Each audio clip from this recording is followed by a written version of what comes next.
Hey everyone, welcome back for another episode of The Remote Real Estate Investor. My name is Emil Shore and my co-hosts are Tom Schneider and Michael Albom. And on today's episode, it's going to be a little bit less rosy, but we're going to be talking about what happens when you have a property manager that isn't working out. Essentially, how do you break up with your property manager? All of us have gone through this experience, and so we're going to try to impart some knowledge on you guys. So let's hop into this one. All right, guys, before we start chatting about this. Is that our harmonica? It is. That's Came with great. no guys- warning. Can you guys notice that my mic is different? It sounds really Cleaner good. sound? Oh, good. It almost sounds like you're It's talking this- into a harmonica. It actually is a harmonica mic. Very good. No, it's Is that the Such same a mic that we such a have? classic. I'm not sure. Pierre would know that. Pierre, do we No, all- yours looks way better. No, I think It's- it's the same. It's an outfit. Shure. Shout out Shure. They are not a sponsor, but if you guys Shure microphones, if you want to sponsor the podcast, we would accept that. we're All we're ready, right. willing, and able. Yeah. We gotta try to get more product placement and give shout outs so that we can just try to get more free stuff. Like Spindrift. I love Spindrift. Let's just start drinking. Yeah, just take Spindrift on the a sip episode. of Spindrift. The Spindrift is so refreshing.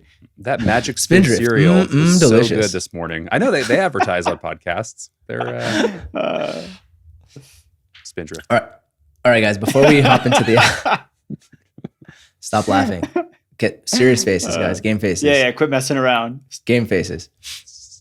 All right, guys, before we get into this episode, I want to give another listener shout out. So this is from longtime first time in a car who left us a review on Apple Podcasts. Said, love this pod. Found this by following Michael on Twitter and love listening and am learning a lot.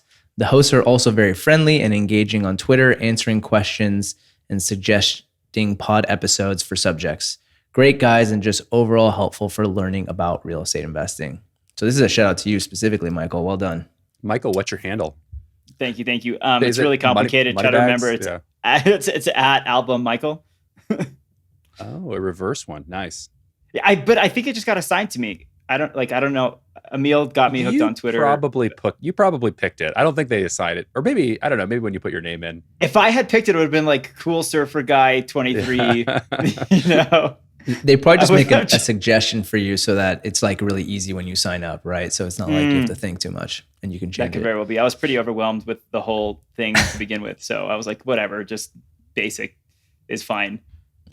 And Emil, you're pretty active on Twitter as well, right? What's your handle? I'm at Emil Shore. I used to be a lot more active. I used to post regularly. I go on from time to time. Twitter can be a fantastic place to meet people. It can also be a wormhole, a place that just sucks you in for hours and you're like, where did the time go? So I try to moderate. I delete it off my phone. Now I just have it on desktop to use it a little bit less. But yeah, I'm on there. And Tom, aren't you on there too? Lurker 27. I'm a lurker, exactly. Yeah. Wallflower White Noise 22. No, it's I got T Schneido is mine, but yeah, not super active, more just lurker. Yeah. I had a call with someone from Twitter the other day, and I mean, it's a pretty amazing place to network, like you're saying, Emil. Sure. I've met some really had conversations with some really amazing people and been able to network pretty amazingly, for lack of a better adjective / verb. It's when used properly, I think it serves a really cool purpose. Totally. Yeah, we even had one of those virtual meetups. I think it was in like November, December with a couple of us on Twitter. Yeah. So that was fun too. Super It's fun. totally. It all depends on how you use it. You can, just go down Use it for good or use it for Yeah. evil. Exactly. Anyway, if just want to encourage people leaving us reviews, ratings, comments, whatever. We'll give you guys a shout out on future episodes. So wherever you listen to your podcasts, leave us a comment or review, and we'll give you a shout out in a future episode. Nice. All right, guys. So this is a topic a little near and dear to my heart because I'm going through the process right now. But you hope that it never comes to it. But before we even hit record, I asked you guys, have all of you gone through the experience of having to fire a property manager and go to a new one? You said yes. So I think it's just part of the journey of being a real estate investor. It doesn't always work out on the first try. You got to keep trying. So yeah, that's been your experience as well, huh, guys? Yeah, I think it's kind of like people liken it to dating, but I think that's probably the wrong wrong analogy because there's a lot more business venture tied into dating around different property managers as opposed to a spouse. But yeah, I mean, it doesn't always go according to plan, and there are people that are there that bait and switch, and you evolve and change as an individual, as an investor. And so, if your property manager can't do that with you, then sometimes you just have to part ways as friends for no reason other than you outgrew them or it's not working anymore, whatever. So, I think people think it's really this bad thing, and you don't want to do it, and you don't want to hurt anybody's feelings, and at the end of the day, nobody's going to look out for you as well as you are. And so you've got to make sure that you're taken care of. And so doing, of course, not stepping over people, not taking advantage of people, doing things in an ethical way, but also ensuring that the people you're working with are also treating you ethically the way that you would be treating them. That was a pretty long rant, but yeah, Tom, your thoughts on breaking up property managers in general? Yeah, it's, nothing. What's fun about this type of business is there's not a ton written in stone. So, if you need to iterate, if it's not working out, like it's not a big deal to switch them. But within this episode, we're going to cover a lot of important ways to think about it, ways to go about it. Because, one thing is, the grass isn't always necessarily greener on the other side. So like in leaving a property manager, you need to know, you got to have a strategy on what is next in place, kind of depending on whatever cycle your property is in, be it occupied or vacant or whatever. You need to, unless you're self-managing it, which is something that I know we are not into as remote real estate investors. There needs to be operational ability, in between that transition and a clear path ahead. So, anyways, yeah, not written in stone. That's my it's a pencil decision. But Tom, you bring up a good point that I think it should be given a lot of consideration. If you're self-managing, there's definitely a point where you might want to fire yourself and go hire a property manager. Because if you're, flipping it around, if there's something that's not working out, you could totally fire yourself. Good point, Michael. You could be self-managing, and the process of moving to a professional property manager is firing yourself for a new property manager. So Emil, you are. So go ahead. I was gonna say you're saying that your friend is in the process of firing themselves. Can you give us the quick 2-minute? Yeah, the 2-minute background. Shout out to Phil. So he bought a property, kind of at the trough in the Bay Area. Lived in it a couple years. Now has 2 kids. Moved further into the suburbs, so he has this other house over in Berkeley. And he's been managing himself, and he's like, him and his wife are like, I'm over this. I want to fire myself as the property manager. We're busy doing other stuff.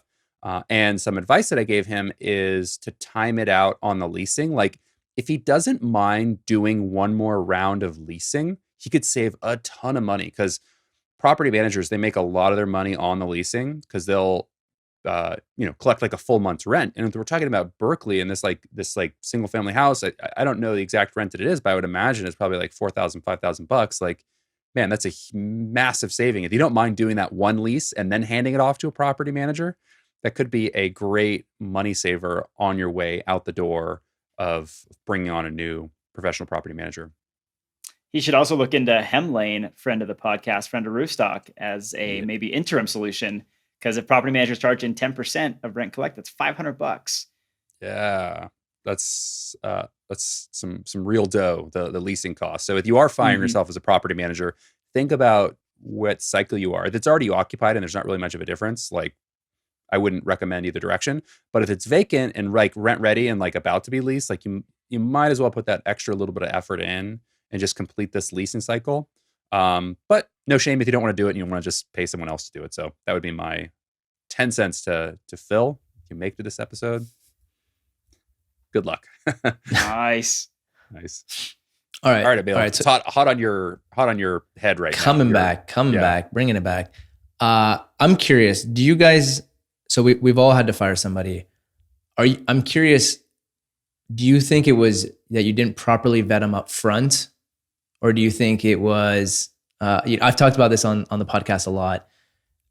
Property managers do this all day. They get inquiries from owners all the time. They get the same questions over and over. They learn how to answer them. And I've had this problem. This is what I believe has been the problem. It's very hard to figure out on the front end if they're going to be good. Yes, you get references, you talk to people, but a lot of the time it's you kind of just test them out and see how it goes. And so I'm curious, do you think it was you didn't properly vet up front, or what do you think led to you not choosing the right property manager? Go ahead, Michael Elbaum. So for me, I did a lot of vetting on the front end with this particular property manager. I asked around for references, recommendations, because I just couldn't find any good property managers on my own. And this person actually came recommended from several different sources, none that I knew personally, but just through networking.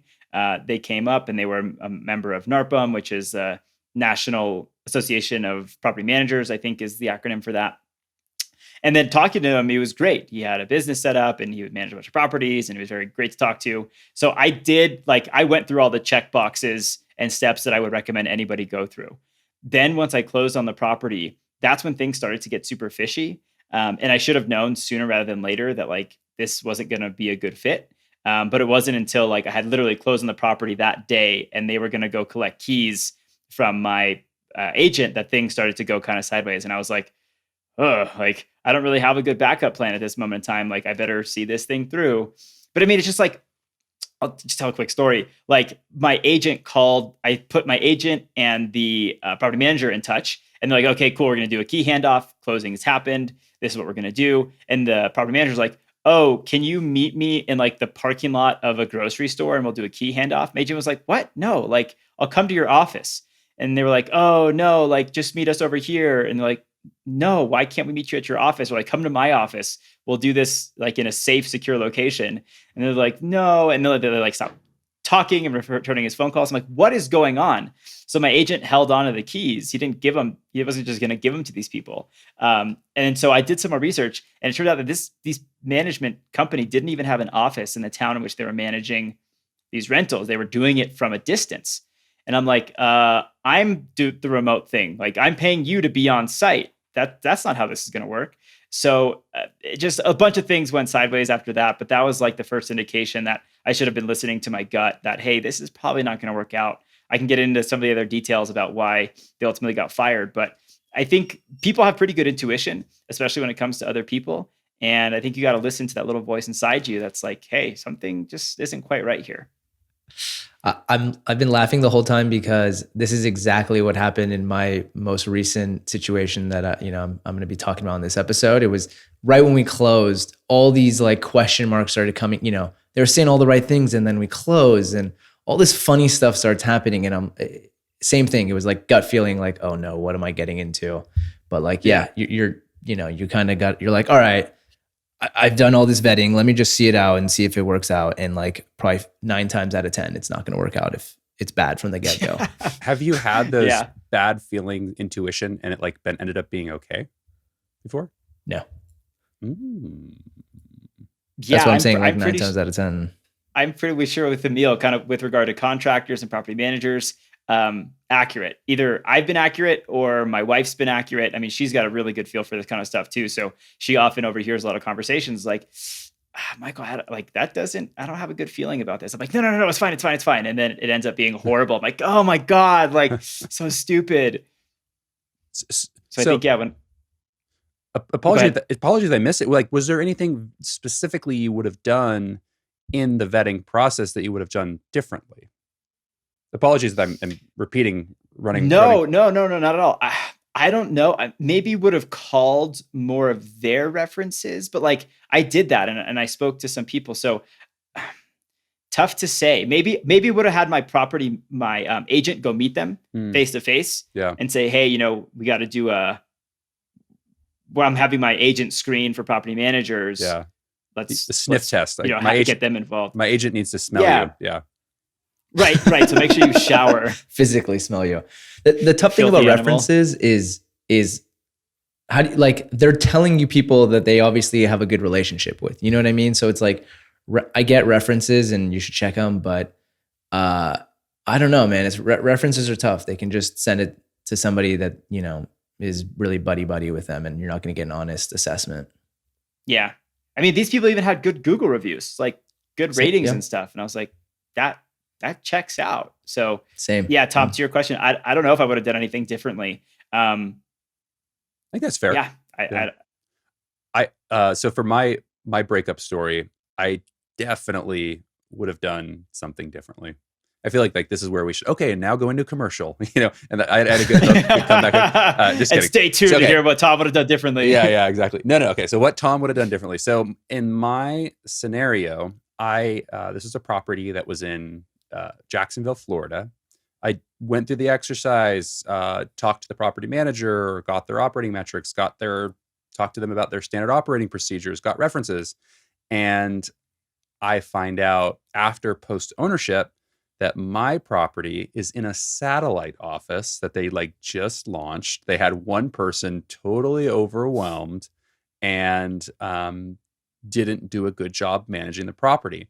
And what I mean by that, I guess this is my story.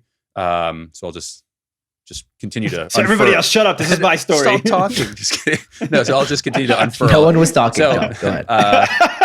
Those are only in your head. Yeah, only in my head. All right, Tom, focus. Okay. So I have my property that's in Jacksonville. Their main office is in Orlando. They have a single person working that, totally overwhelmed. So one day I get an email from the satellite office property manager asking me how do they want to deal with the security deposit that needs to be returned? I'm like, what the heck are you talking about? Why would a security deposit need to be returned? So as it turns out, the tenant was having all these issues with the property managers. I never knew about it until the tenant moved out. And then the tenant moved out. And now my only understanding is that they've already moved out and I need to pay them back their security deposit. Just an absolute mess. So anyways, that was what I would have done very differently is, hey, is this office in a satellite office and how long has the satellite office been running? And I think another way to get to this is to look at the property that I want them to manage, doing kind of a portfolio overlay of what are the properties in their inventory? Do they have a lot of like kind? Similar single family, similar bed bath count, similar all that kind of stuff. And then perhaps some, operational metrics around that, okay, what's your occupancy in that local area?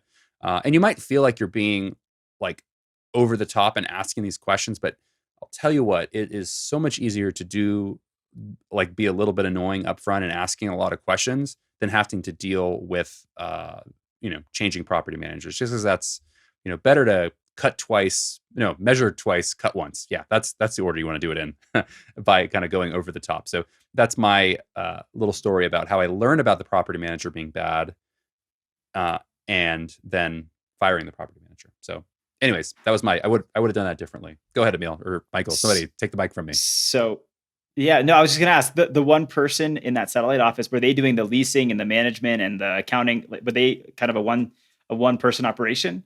I'm not totally sure. I don't totally. I know that they had staff departments in their main office that was in Orlando, or they had different people. But I think they were just starting that new market, and they didn't have the market launch done. It was building the plane building the train as it's going down the tracks. And I get it.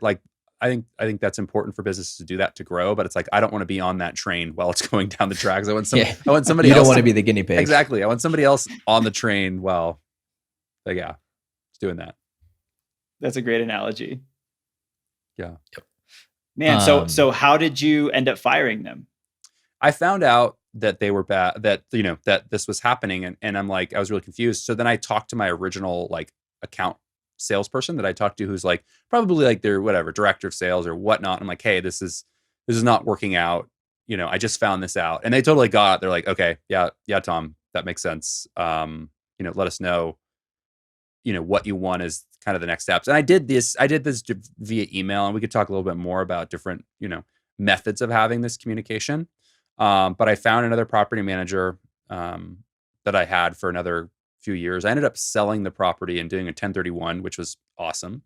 But I transitioned to the new property manager, and the last little kind of kick in the pants learning experience on this is they had a freaking breakup fee where I had to pay them money to cancel the property management agreement early. I think it was in the contract, which I didn't read through enough, which now I do. It stated that the contract was supposed to be for I believe 2 years or 4 years or something. And it was $1,000 to break up. So it was like the biggest like insult to injury. And it's like, wow, I do not support your business at all. Like you are just all around bad. Anyways, yeah, that's a So big maybe- tip. Read those agreements. It like you got to read them line by line. And if you have any like issues with things, call them out. Like I've negotiated certain line items with property managers. Like make sure you call them out. Read that thing top to bottom. So important. yeah, and don't feel like it's just some tips in reading the property management agreement. Don't feel like you need to comb through. Well, this is what I'm gonna say. They're pretty well organized. This is what I'm gonna say. They're pretty well organized legal documents. So find the sections related to what's relevant. So like breakup, like fees, like all this stuff. There's going to be some details around like some stuff that isn't probably as important. Like I don't know. They're longish documents, but find the specific sections in the documents and read through a fine tooth comb those sections that anything that has to do with your relationship with that person. So And fees in general, right? Like some I remember one property manager, I've actually seen this multiple times now, where if you sell the property while it's under their management, they charge you like 1% of the sales price or something like that. So anything related to fees or costs, it's garbage. that's where you should really, like focus in on those and make sure you ask questions around those. That's what you want to bring out the fine tooth. Go ahead, Michael. Yeah, just kind of a tidbit, a tip on that too is like Emil, you were saying, so much of this is negotiable. So don't feel like, oh man, this property manager has something in their contract I don't like. I'm going to go find a new property manager. No, you should talk about it and ask questions.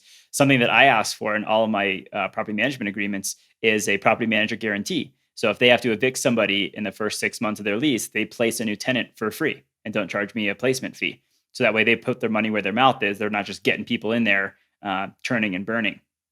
And they're like, yeah, we're happy to do that because we're going to, we're a good management company.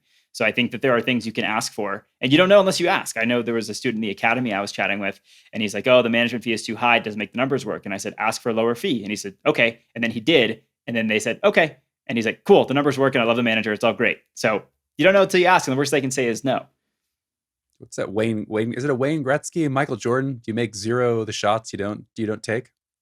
You miss 100% of the shots you never take. I think it's Wayne Gretzky. That's right. Yeah, it's Gretzky. Yeah. Take shots. We should have him on the pod. Yeah. I think he'd come on. He'd be good. He'd be a good guest. Get him talk about mindset. Yeah. He would be a good guest. Emil, so I talked about my breakup. Why don't you go into a little more detail on what is a fresh experience, wound, however you want to put it? Fresh wound, yeah. Yeah. And then we can cauterize it afterwards. Yeah, let's cauterize this. All right, I can kind of give the story and it'll paint the full picture for you guys. So And we I had a want property names. No, just kidding. Names. Yeah, I wish we socials, could go drop ahead. names. I want to say spare people who are looking in the same market as me. Okay, so I have a property manager in St. Louis who I just transitioned over. And so for me, like I mentioned, when I chatted with the owner, things were great. Had a bunch of great Yelp reviews, Google reviews, and usually property managers have terrible Yelp and Google reviews because tenants get upset about one thing and they go leave reviews on these platforms.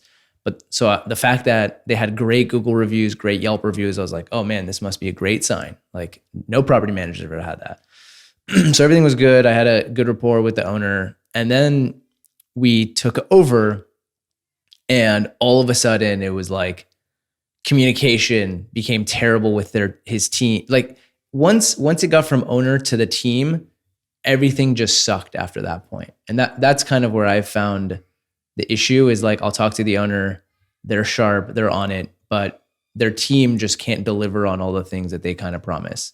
And so like poor communication, I'd have to follow up. There was one small thing I had to follow up like 4 times via email. And for me, that is like, one of my giant red flags is like, if I have to follow up with the property manager multiple times to like get information or whatever, that it just long-term, that's not going to work for me. Like I don't want to micromanage. It's not my goal. It's just in the beginning, I need to develop a little trust with you, right? I need to know like if we talk about something, you say you're going to do it, I can trust that you're going to follow through. So in the beginning, I'm going to be on it just to make sure that's happening. And so like it wasn't happening. And then I started getting my monthly statements and they were nickel and diming me for silly things like talking to the tenant for 15 minutes on the phone. Like they were charging me for that. And I was like, no, this is 0% the kind of company I'm going to be working with. And so those were the two big red flags for me. And I'd love for you guys to chat about yours, but like nickel and diming, right? So like, yeah, they have their property management fee and there's nowhere in the agreement that tells you they're going to nickel and dime you. You just see it on your statement, right? That they're charging you for like everything, which is ridiculous. And just poor communication and not being able to trust that like when I send something or they say they're going to do something, that it gets done. So those were the big red flags that came up for me. Emil, how did you broach the breakup conversation? What was your... Yeah, so for me, it was like, I think it was like a month and a half, 2 months in.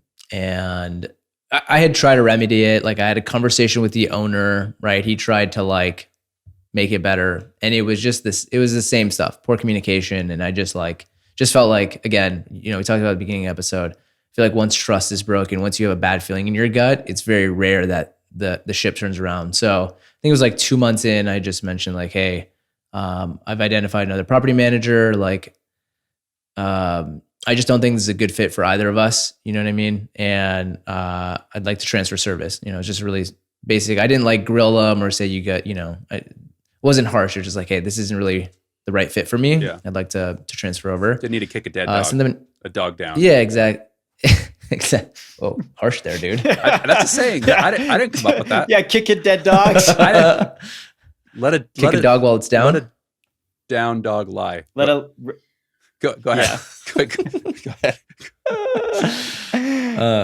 There was a 3-month minimum as part of my contract. So I had to stay with them for 3 months. So we finished out another month and then they transitioned to the new property manager. You have to give them 30-day notice. Most property managers require a 30-day notice. And this one required a minimum of 3 months service. So once that was up, we transferred over to a new property manager, which was the end of February. So now it's under a new property manager. Was this new property manager, did they come out of the blue or were they part of your original vetting? Were they like, the bridesmaid? They were part of my original vetting. And it was like, to me, the person who was next in line, right? It was the person who I was interested in working with after the one I had gone with but didn't like. And I had just sent, I saw these like nickel and dime charges. And so like I wrote an email to the other property manager and just asked them like, hey, how much would you charge me for this, this, and that? And he was like, we would never charge you for this, this, and that. And I was like, okay, fantastic. And so I just picked up the conversation with him. We had to negotiate some stuff. But I really like that he's much more involved. They're a little bit smaller of a property management shop.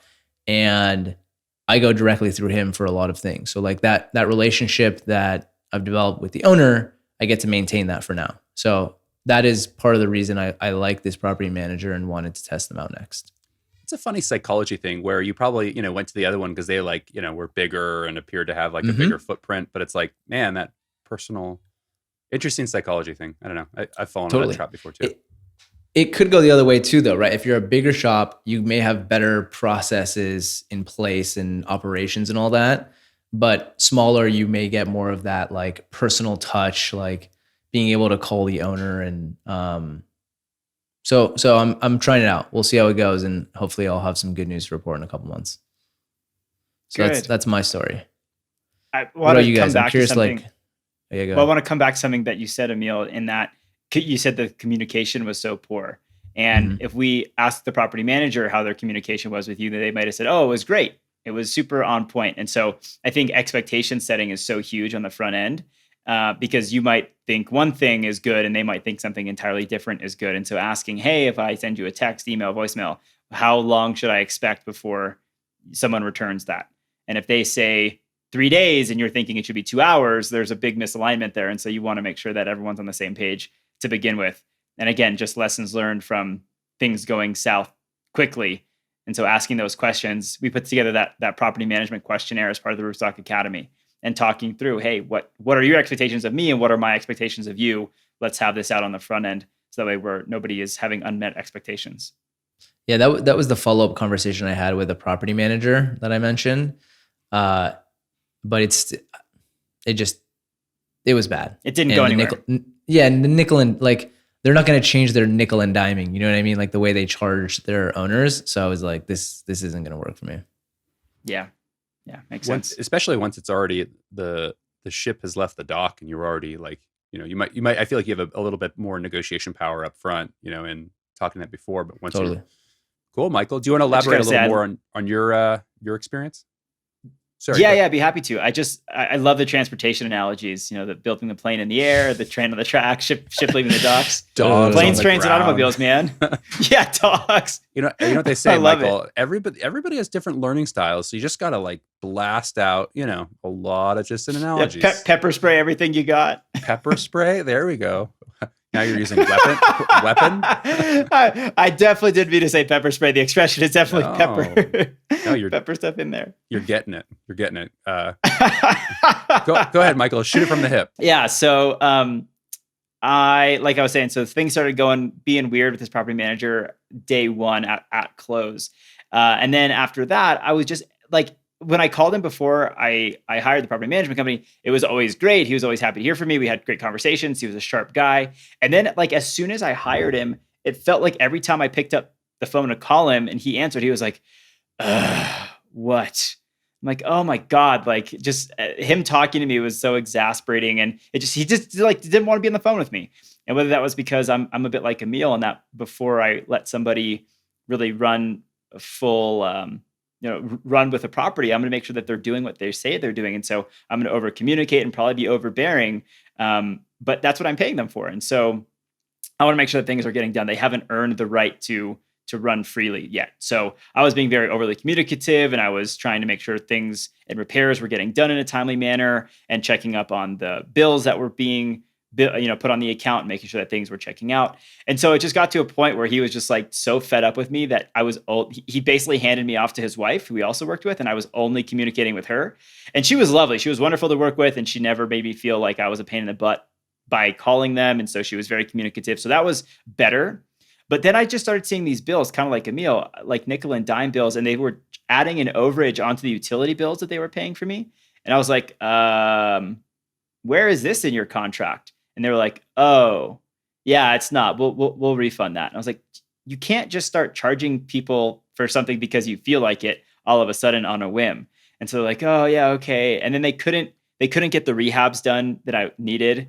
And they were just fumbling all over the place. And they kept losing keys and had to go put in a new lockbox. And it was just like so many things that were really odd in and of themselves, but then compiling them onto each other just made for a really bad fit. So just like Emil, I called him and I was like, hey man, I just don't think this is like working out. Like this just isn't a good fit. So they're like, yep, we agree. And I was like, oh, okay, I thought you might. So I was able to go to a new one. And actually I was the whole time doing research to find a plan B, to find a backup, because I had a feeling it wasn't going to work out long-term and I couldn't find anything. So I was just constantly complaining to my agent and actually ended up convincing him to start a property management arm of his business. So I just took all my units that he had sold me and moved them right over to him. And he knew them fairly intimately because he sold them to me. So that was a really great fit. And so that was a really lucky scenario when I was able to transition fairly quickly and relatively seamlessly because he was already well aware of the situation. But yeah, it was funny when I was like, yeah, it's not a good fit. And like, yeah, we agree. I was like, yeah, cool. The feeling's mutual. So, but then Tom, like to your point, the final kick in the pants, things were going great. I transitioned. I was done. I was gone. Literally like 12 to 13 months later, they emailed me and they're like, hey, you still owe us some money. We were going through our accounting and found this. And I was like, you've got to be kidding me. I was like, you know what? Let's just call it even. I'm sure you owe me some money too. Let's just call it. They're like, okay, yeah, that sounds good. I'm like, who are like such nerve? Are you serious? Yeah. It was ridiculous. So So that the phone calls, I think for some people there could be a little bit of anxiety in having that type of a call. Did you do anything to kind of like pump yourself up for it, or I don't know I'd love just kind of general psychology on. I had my brother slap me in the face. Yeah, throw water in the face. I think I sent an email prior, just like, hey, kind of prefacing I wanted to have this conversation, so it wasn't so out of the blue kind of a thing, and so that helped. And then yeah, just be like sticking to your guns and knowing like the facts and knowing why it is or isn't working. And kind of like Emil said, just not nitpicking them. Like you did this, you did that, just saying like, hey, it's not working out. It's not a good fit. How do we make this transition smoothly work for everybody? Because the last thing you want to do is burn bridges or make trouble for them so that it make trouble for you. It just, try to make it a clean a break as possible. I had the exact same reaction when I sent the email to the owner. He's like, totally, we're not a good fit for everyone and vice versa. So it was like, it's not as hard as you think it's going to be. Like sometimes if you're having a hard time with them, they're probably having a hard time with you too. I think it's like expected. I remember that, like, I guess again, any type of like breakup. I remember the first time like needing to like let an employee go. It was like he was like not surprised. I was like, "Yep, makes sense. All right, I'll see you later." Where like I'm like kind of like building up like, "Oh man, this sucks so bad." But it was like I think like with property managers and whatnot, like any types of those kind of situations, it's like it's not a surprise. Like it's like a known known thing. Well, I think that says a lot of positive things about the relationship up to that point, versus if somebody is totally surprised and totally caught off guard, that means that you as an individual didn't do a good job communicating. Yep. They shouldn't be caught off guard. And so I think that's an important takeaway too, is to not let it get to a point where you're like, oh, pulling out your hair. Oh my God, I have to end this. If you haven't done anything to try to mitigate it up to that point. So having conversations, asking questions, trying to be proactive about it, trying to solve those issues before you have to fire someone is a good use of time, versus them making one slip up and saying, oh, they're fired, not even trying to correct it. I think there could be some middle ground there. Really lovely flow on this episode where it's like circling back to like, I don't know, you like kind of mapped out the discussion points, just, doing everything you can to prevent it before it needs to. Sorry, just commenting on my appreciation of the flow of the episode. No, it's good flow. It's good flow. Good flow. Let's see, any other thoughts? What else? Yeah, I mean, just to like continuing that good flow that I broke up a little bit. Doing what you can up front to save the relationship. The grass isn't always greener. I had a friend who didn't get responses, like immediate responses on communications. And we've talked about this before, like some property management businesses, like the expectations might need to be a little bit adjusted. Like if you're expecting to get responses like on the hour or even like within the same day, like sometimes depending on the type of communication, you need to be okay with a little bit of a delay. And when I say that, I mean like a day or two, like business days. But if it's something that's minor, like don't get yourself like overly worked up on communications. If it's just a little bit longer than you might expect in your like normal day-to-day job. Michael, you word this a little bit more eloquently, but I think it's just around expectation setting. Yeah. And so asking the question, hey, if I email you, when should I expect a response? And that way, if they say 24 hours and you don't hear from them in 48, okay, well, now you can start to get a little bit frustrated and do some follow-up. But if they say 48 hours and you're wanting a response in 24, maybe that's more of a conversation about, well, how you work versus how they work and how you can both work effectively together. And then also asking them, how they prefer to communicate, text, email, voice, call, and then reconciling that with how you best communicate and seeing if there's some harmony there. Because if you're expecting only email communication, they're only expecting to call the phone. Again, that's misaligned expectations, and that creates a lot of friction. So just having the honest conversation up front and not feeling bad when you say, oh, it's not going to be a good fit. Like you said, Tom, not every company is going to be a good fit. And so don't worry about, oh, I don't want to hurt their feelings or that kind of a thing. You need to make sure that it's going to work for you, and they need to make sure it's going to work for them. They have no problem dropping you as a client, so don't feel bad about dropping them as a client. Solid. Before we wrap this one up, you guys have any final tips for people as they're thinking about property managers, firing, hiring, whatever it may be, especially as a remote real estate investor? I would say don't skimp on the hiring process. I mean, really go through the motions as best you can if you have the time. And really, I think that's where a lot of time, energy, and effort should be spent. And then also on the back end, don't wait too long to fire. I think I probably did. Emil, it sounds like you may have too. Well, given your 3 month, maybe not, but I think that a lot of people try too hard to salvage the relationship, and that's kind of the balancing act. And it's going to be different for everybody personally. But again, don't wait too long, because that's an easier Band-Aid to rip off sooner rather than later. And again, don't mistake that to hear me say, "Oh, fire somebody immediately." That's not what I'm saying at all. I think you should give people an appropriate amount of time, but just don't hope it's going to get better all on its own, I guess would be my last piece of advice. My final thing I'll say is, these types of relationships are a two-way street. Like, don't be a jerk. I would say, like, over communicate. People like doing things that they like to work with. So, a book recommendation, how to win friends and influence people. I know you're the customer and they're your client, but it goes a long ways. Especially when these people are making decisions every day related to your property. If they say, "Oh, this is Tom's property," like, he's great. Let's make sure we do a great job. Not being a jerk and like being a generally nice guy that over communicates, open, honest, constructive, all that good stuff goes a long ways. So, hopefully you don't get to the point where you have to fire the person, the property manager. But if it does, that's okay. It's not written in stone, but do be a good partner on the other side. That would be my, final tidbit. Yeah. And just to piggyback off that, every year I send my property manager gifts around the holidays. Just let them know I'm thinking of them and to say thank you. So I think help, just to your point, Tom, be a nice person and make them want to do good for you. Is it? Little stuff goes Solid. a long way. I got two I wrote down here. Have the hard conversations, just because you could have a great PM. They're going to mess up. We all mess up, right? You're going to maybe mess up as the owner. You could have I've poorly communicated with my property manager, realized I grilled them for something that didn't need to happen. So just know that there's going to be ups and downs. Have the hard conversations if you need to. Do a reset. That's just part of it, dealing with the property manager. It's not going to be hands off always.